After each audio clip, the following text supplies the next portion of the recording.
Hello guys! Welcome to my YouTube channel. Ngayon ay tuturuan ko kayo kung paano mag-update ng Messenger sa Google Play Store. Una, pumunta lang tayo ng ating Google Play Store. Ayan, then kapag nandito na tayo sa ating Google Play Store, na-click na natin. Then ayan, mapupunta na tayo dito. Then kapag nandito na tayo, next step nyo lang gagawin is makikita nyo tong search, which is eto sa baba. Ayan, then i-click lang natin. Then kapag naklik na natin yung search, mapupunta na tayo dito. Then kapag nandito na kayo, pansinin nyo sa taas yung search bar, which is eto. Then i-click nyo lang kapag nakita nyo na.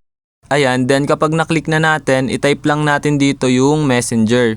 Ayan, type lang natin Messenger. Ayan, then kapag na-type nyo na, then search. Then lalabas tong Messenger, which is eto. Ayan, kung mapapansin nyo, installed siya. Then i-click lang natin yon. Then kapag naklik na natin, ayan, kung mapapansin nyo, update yung nakasulat sa kanya, which is kailangan i-update. So paano nga ba mag-update ng Messenger? So ang gagawin nyo lang, i-click nyo lang yung update. Then ayan, wait lang natin yan matapos. Wait natin yan mag 100%. Ayan, wait lang natin. Ayan, iwanan lang muna natin siya.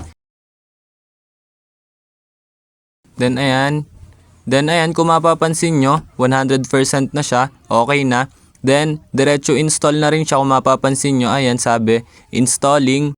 Then, ayan, wait lang natin siya mag-install. Ayan, naglo-loading lang. Then, kapag na-install na siya, ayan, lalabas sa kanya is open. Then, ayan, kung mapapansin nyo, open na yung nakasulat sa kanya. Ibig sabihin na update na natin ang ating Messenger dito sa Google Play Store. Ayun, ganun lang naman kadali mag-update ng Messenger dito sa Google Play Store. Ayun lang. Thanks for watching. Subscribe me for more videos like this. Thank you.